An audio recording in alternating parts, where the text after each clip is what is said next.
जणाइवाई जे अखिल Bharat Congress committee Odisha रे कांग्रेस प्रदेश कांग्रेस को dissolved करला परे वर्तमान समय कार्यक्रम को आगू नापी गोटे स्टीयरिंग कमिटी करछंती आमर प्रभारी इंचार्ज डॉक्टर अजय कुमार नेतृत्व रे एवं से स्टीयरिंग कमिटी सदस्य तथा आगामी दिन कार्यक्रम 22 तारीख कार्यक्रम मत सुजोग दिया कोऑर्डिनेट करने से परिप्रेक्षी रे आमे विगत 2 दिन धरी कांग्रेस भवन रे कांग्रेस विभिन्न जिलार सभापति विभिन्न फ्रंटल ऑर्गेनाइजेशन जो माने पूर्वतन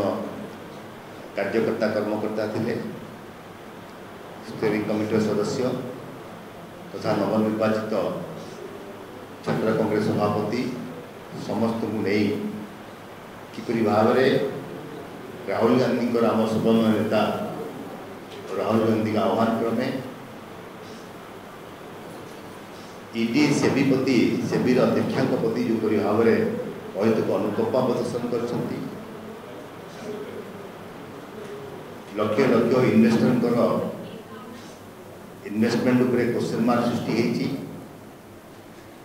एवं भारतीय जनता पार्टी सरकार विरोधी दलर मुह बंद करने सदा सर्वदा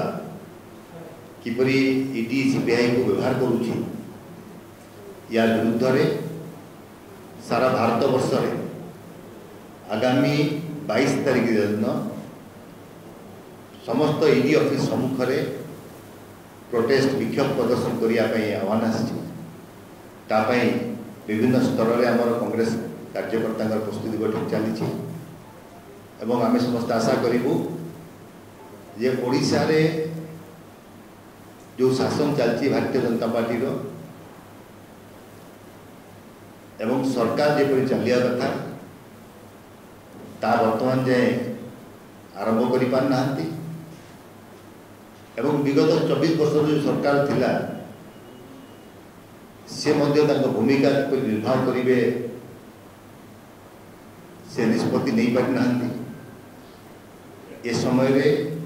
कांग्रेस अध्यक्ष और कांग्रेस सर्वोच्च नेता विरोधी दल नेता राहुल गांधी आह्वान क्रमे प्रदेश कांग्रेस कमिटी समस्त कार्यकर्ता कर्मकर्ता विभिन्न जिलार समस्त कार्यकर्ता कर्मकर्ता विभिन्न सेल कार्यकर्ता कर्मकर्ता समस्ते 22 तारीख दिन ईडी ऑफिस सम्मुख दिन 11टा बेलू आमर प्रोटेस्ट कार्यक्रम अच्छी आपण भगवती निमंते आम आपको डाकी और आशा करूँ आप प्रचार प्रसार माध्यम ये वार्ता सारा ओडिशा को पहुँचा उचित किपरि भाव में सरकार ईडी को सीबीआई को व्यवहार कर विरुद्ध में कांग्रेस स्वरोत्तोलन ता तीव्रतम बहुत बहुत धन्यवाद जनइबी समस्त को आप उपस्थित अच्छा मत सुजोग मिली आप एड्रेस करने समस्त को धन्यवाद जनाऊँगी और आशा करी जे आप सहयोग सदा सर्वदा कांग्रेस रही आगामी दिन में विभिन्न कार्यक्रम आप सहयोग आम कामना करूँ एवं